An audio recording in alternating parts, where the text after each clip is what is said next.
alam niyo naman lahat ano ang ating pagkukulo ngayon. O kung wala, ang ating pagkukulo ngayon ay tungkol sa dengue. Okay. Magandang umaga sa lahat.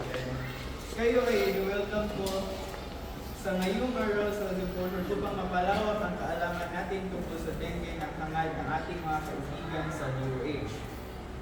Ang mga guest speaker natin ngayon ay sina Dr. Adriel, Nurse Yamya, at Dr. Gabriel. So ngayon, ibigay ko na ang microphone para sa kanila. Dr. Adriel. Maraming salamat sa pagkakataon. Ang dengue ay isang viral infection sa minang dengue virus na kinakalat sa pamamagitan ng kagat ng infected na lamok, particular na sa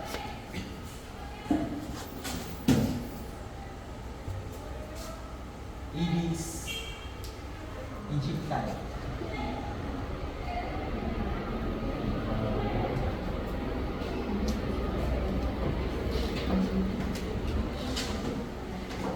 Karaniwan ay kung natatagpuan sa mga tropikal at subtropical na rehiyon ng mundo, kabilang ang Southeast Asia, Africa, at Latin America. Kapag ang isang tao ay nakagat ng infected na lamok, ang virus ay pumapasok sa ating dugo at nagkakaroon ng iba't ibang reaksyon sa katawan. Ang immune system ay nagre-respond upang labanan ang virus na nagdudulot ng iba't ibang sintomas. Mayroon tayong dalawang uri ng dengue. Ang una ay ang dengue fever o ang karaniwang dengue. Ito ang pinakakaraniwang uri ng dengue at kadalasang may sintomas ng mataas na lagnat, pananakit ng ulo, kasu-kasuan, at kalamnan. Ang mga rashes ay maaaring lumabas sa ikatlo o ikaapat na araw ng sakit. Bagamat hindi ito gaanong malala, maaari ito magdulot ng discomfort at fatigue. Pangalawa naman ay ang dengue hemorrhagic fever o ang DHF o severe dengue. Isang mas malubhang anyo ng dengue na nagdudulot ng pagdurugo at maaaring magdulot ng pagtaas ng permeability ng mga blood vessels na nagiging sanhi ng plasma leakage o fluid loss. Ang DHF ay maaaring magresulta sa pagbaba ng platelet count o thrombocytopenia na nagpapataas ng panganib ng pagdurugo. Maraming salamat. Magandang umaga sa lahat! Magandang umaga! Ako nga pala si Nurse Sid at ngayon alam niyo na kung ano ang dengue ay pag-usapan na naman natin kung paano ito maiwasan. So una sa lahat ay alisin natin ang mga posibleng pamugala ng lamok kagaya ng mga lalagyan gaya ng baso, timba at gulong dahil ito ay paboritong pamugala ng lamok. Ang mga sigurado hindi natin nakakakit ang mga bagay kagaya ng mga bariles at mga tangke dahil ito rin ay pamugala ng lamok. Pangalawa ay gumamit tayo ng mga mosquito repellent kagaya ng lotion upang maprotektahan natin ang ating sarili lalo na kapag tayo ay lumalabas. At sunod naman ay magsuot tayo ng mga damit kagaya ng mga long sleeves, pantalon or leggings upang maprotektahan din natin ang ating sarili lalo na kapag hapon o umaga dahil ito ang mga oras na aktibo ang mga lamok. At sa huli naman, panatilihin natin na malinis ang ating kapaligiran. Bilang mga mag-aaral ay maaari tayo mag-start dito sa ating paaralan at sa ating mga tahanan. Maaari natin itapon ng maayos ang ating mga basura at mga basura na maaaring pugada ng lamok. Magsimula tayo sa mga simpleng hakbang na ito upang mabawasan ang pagkalat ng dengue sa ating paaralan at komunidad.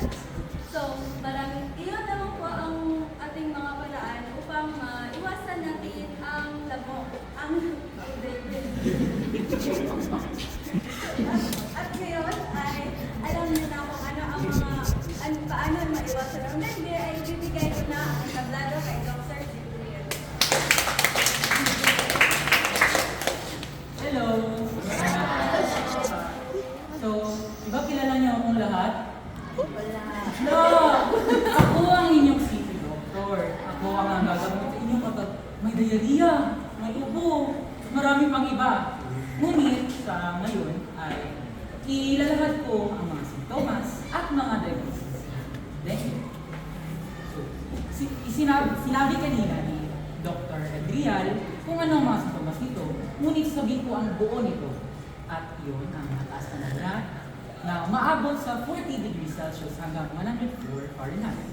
Matinding sakit ng ulo, sakit sa likod ng mata, pananakit ng kalamnan, pagduduwal o pagsusuka, swollen glands, at rashes. Ang mga individual naman na nahawaan sa pangalawang pagkakataon ay pupunta sa mas mapanganib na sitwasyon. Kasi kung titingnan natin ay yung history nila ay bumaba, yung dugo nila ay mas mapapababa pa nito dahil sa ikalawang pagkakataon na nakakuha ng dengue. Sa pangalawa naman ito na pagkakuha mo ng dengue ay nakakaranas ka ng matinding pananakit ng tiyan, patuloy na pagsusuka, mabilis na paghinga, pagdudugo ng bilagid o ilong, pagod, dugo sa suka o dumi, sobrang uhaw, maputla at pagaling ng iyong balat at mahina ang pakiramdam.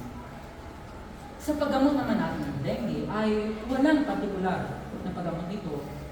Ngunit may binibigay ang mga espesyalista o ang mga doktor upang mapangalagaan kayo at mag-recover tulad ng patuloy na pag-dehydrate ng inyong mga katawan upang mapalitan ang mga mineral na napalitan o nawala nito.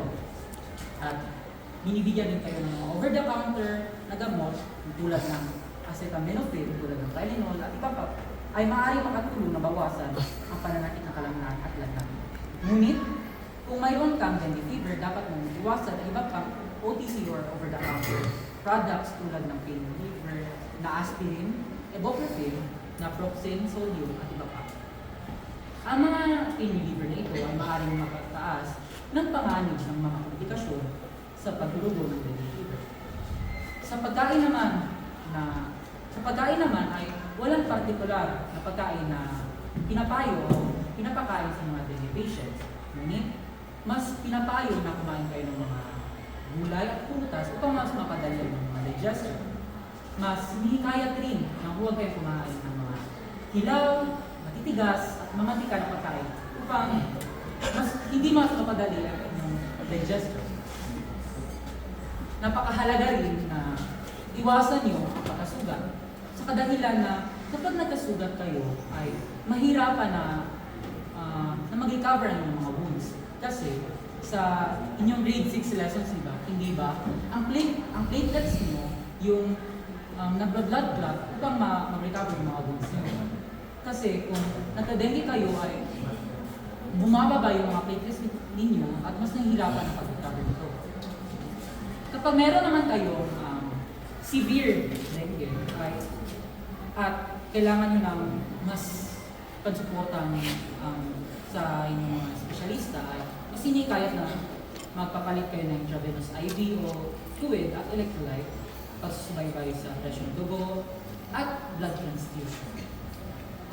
Kapag nag-recover naman kayo sa dengue, ay nakakaramdam pa rin kayo ng mataglay na kalamnan sa inyong katawan. Ngunit, tumatagal lamang ito sa 2 hanggang 1 minuto. Sa ngayon ay binibigay ko na entablado sa mga gustong tumanong tungkol sa dengue.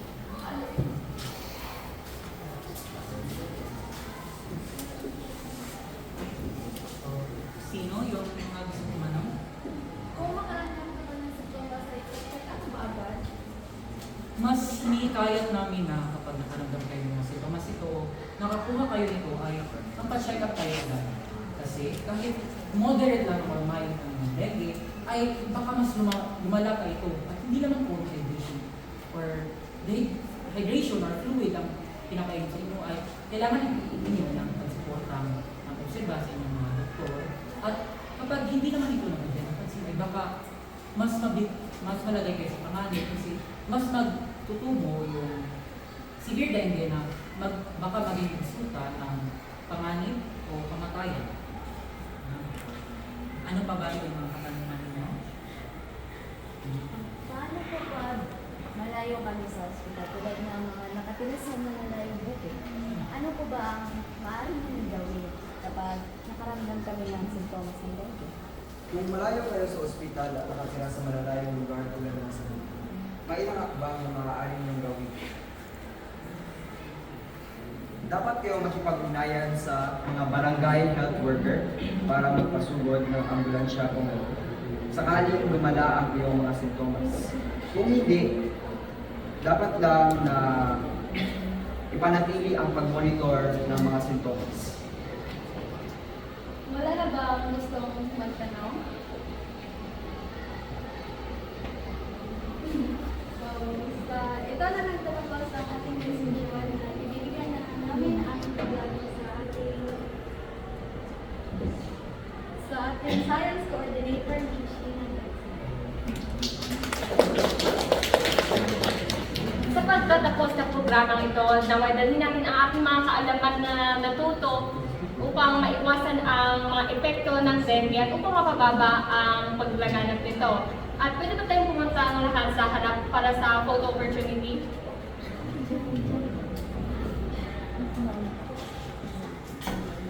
Just assume that i-assume mo na ito na picture lang po.